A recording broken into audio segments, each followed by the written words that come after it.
It's been a long journey. All the preparation, hard work, sweat, tears and sacrifices, leading to this moment, where dreams are realized and heroes are born. The real showdown begins now. Witness the magic in Paris as our heroes become legends.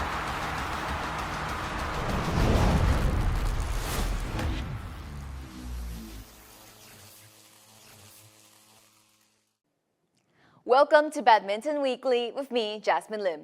The Olympic Games are finally upon us, and already there have been a few surprises coming from the first round of action. World number 2 Baek Ha-na and Lee So-hee were handed a shock defeat by a Danish pair ranked 23 places below them in Group D. Now, this was also the Koreans' first defeat in 5 meetings against Micah Forger and Sarah Tewson. Steen Pedersen explains more on that match and other impressive early performances in Paris. So far, I have to go with my fellow countrywomen, Sarah Thyssen and Maiken Fruergaard, who sprung a big surprise on the opening day by defeating the second seeds Lee So-hee and Baek Ha-na from Korea. It was a thrilling match, and the Danes, they kept their composure in the third game against the Koreans, where especially Lee So-hee looked quite a bit nervous. Actually, the Danes also beat Lee So-hee in the previous Olympics in Tokyo when Lee was playing with their then partner Shin Sung-chan, so history repeated itself. In the opening stages, most of the close matches are in the doubles discipline. In the men's doubles, we have the dynamite Group D with the second seeds Danes Astrup and Rasmussen, but also with the defending champions Wang Qilin and Li Yang, along with the former world champions Hoki Kobayashi from Japan, and Liu Chen, who was in the final of the Tokyo Olympics with his new partner Wu Shunyi, and then Chu and Yuan from United States. That group has been absolutely dynamite, and the Olympic champions, the defending champions Wang Qilin and Li Yang, they've come out firing. They defeated Hoki and Kobayashi from Japan convincingly in their first game, and they beat the second seeds Astrup and Rasmussen in a hard-fought 3-game and still have a chance of defending their title. In Group D, in the mixed doubles, the second seeds Fang Yuanjie and Huang Dongping, surprisingly, a little bit surprisingly at least, lost out in the final group stage match to Chen Changji and Toei Wei from Malaysia, who came through in a really well-played 3-game match. The Malaysians were all fired up and put pressure on especially Fang Yuanjie, the Olympic debutant, alongside with his partner Huang Dongping, who won the Olympics back in 2021. That means that both pairs are still through to the quarterfinals, but Chen and To, they will be seeded second for the knockout stage for the quarterfinals, and potentially can get themselves a little bit easier draw for the quarterfinal stage. In the men's singles is that in the group with Jonathan Christie and Lakshya Sen, alongside Kevin Corden and Julian Karaki.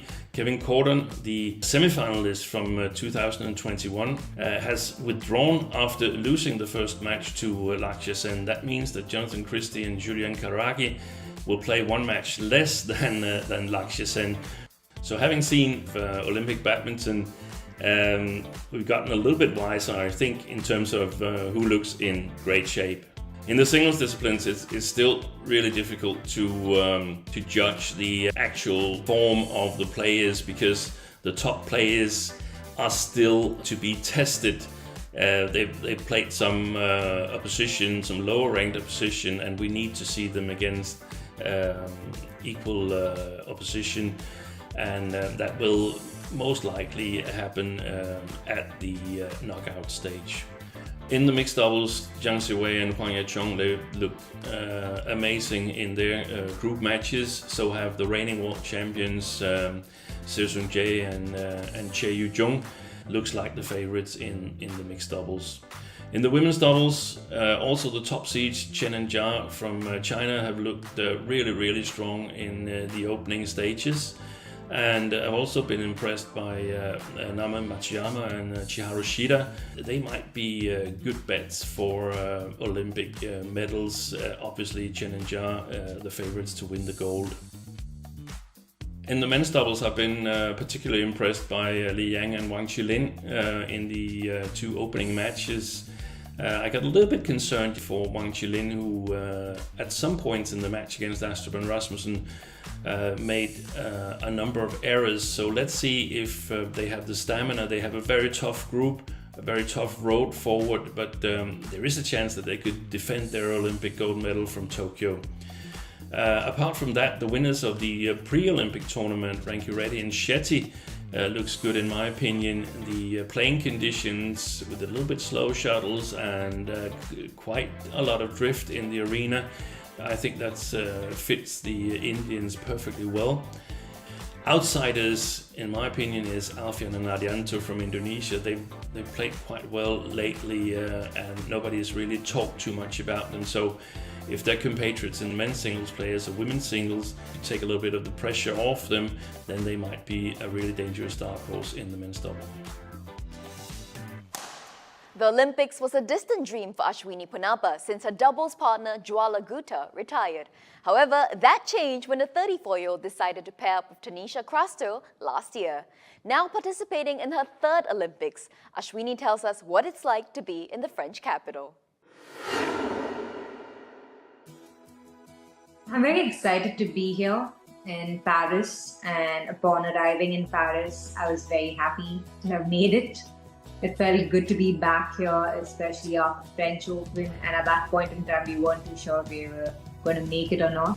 So I'm very happy that we've made it to Paris, and it felt really good being here, being amongst my teammates, and the stadium's been very nice. Love the pink badminton, the net stands. Yeah, so I love the pinkish purple badminton net stands that we have.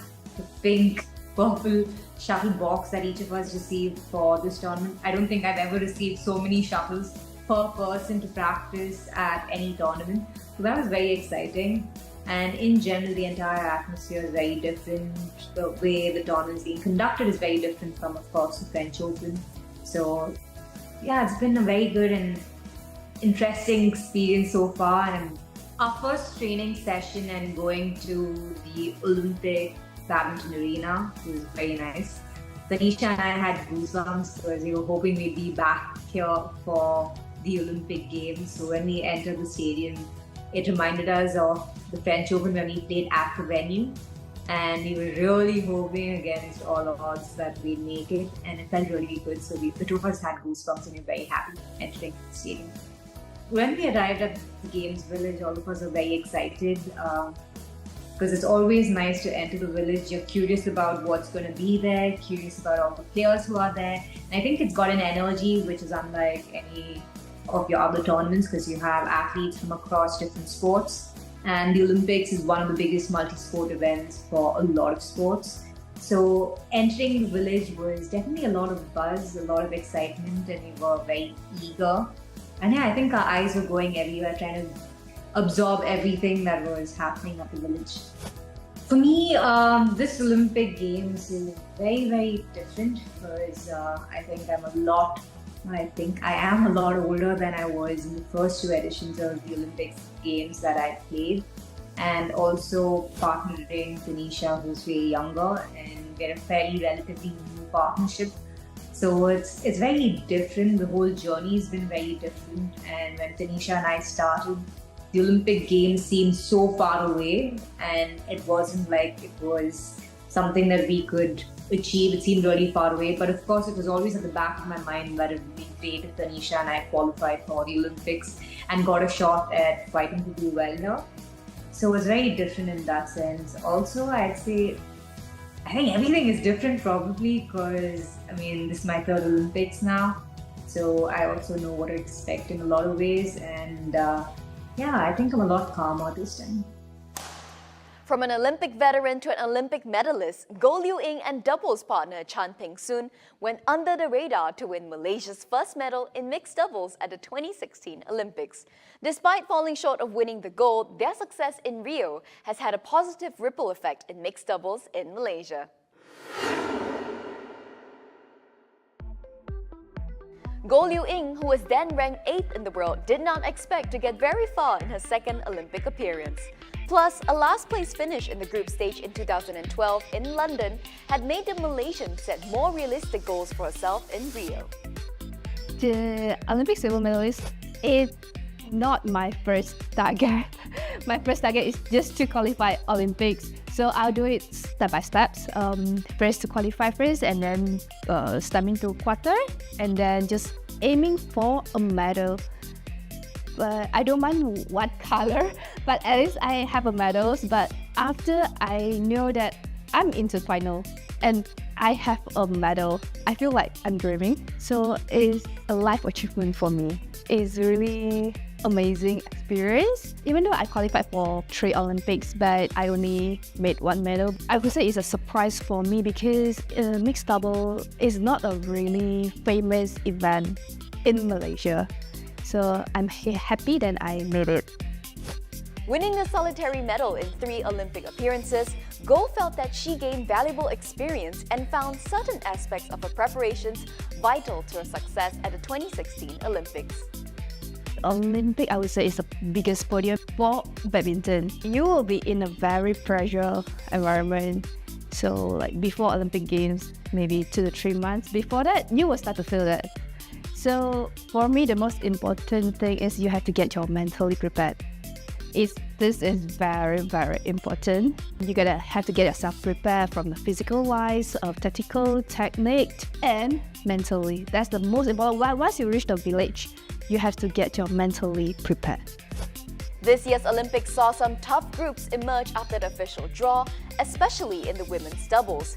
Having experienced a difficult group herself at the 2012 Games, Goh explains how she and her doubles partner Chan prepared for their group stage. After you know your draw, you have to do some analysis of your opponent so you could get a good tactical, and you have to discuss with your coach and partner. So once you get ready for the plan A and plan B, then you have to work more on your self-confidence. I would say it's a very big difference between single and doubles. So the communications is very important. We talk a lot before the games. I remember we do have the sports psychologist in Rio Olympics. 1 or 2 months that we started to work together. It's not only both of us, we included our coach as well. So we do a lot of sessions between me and coach and Peng-soon. Once you understand each other more, I could say it helps you a little bit on your performance, and you have more trust to your partner, because sometimes you are not in a good form or neither him, but you need to come back. How do you trust each other, especially in all these major tournaments?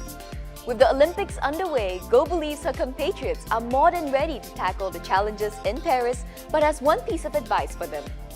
I guess all of them are prepared. You no need to work too hard on your physical, on tactic or technique. I think you are ready for that. The most important is you have to get ready of your mental. You have to cope with the pressure. Once you have your more confidence of yourself, then I guess you will get a good result. That's all the time we have on the show this week. Do join us again next week as our experts discuss the biggest winners at the Olympics and hear what the players have to say about their Paris journey. In the meantime, you can keep track of your favorite players' progress at the Games by downloading the BWF app Badminton for You. And as usual, do let us know your thoughts, comments, and questions on our Facebook and YouTube pages. See you then!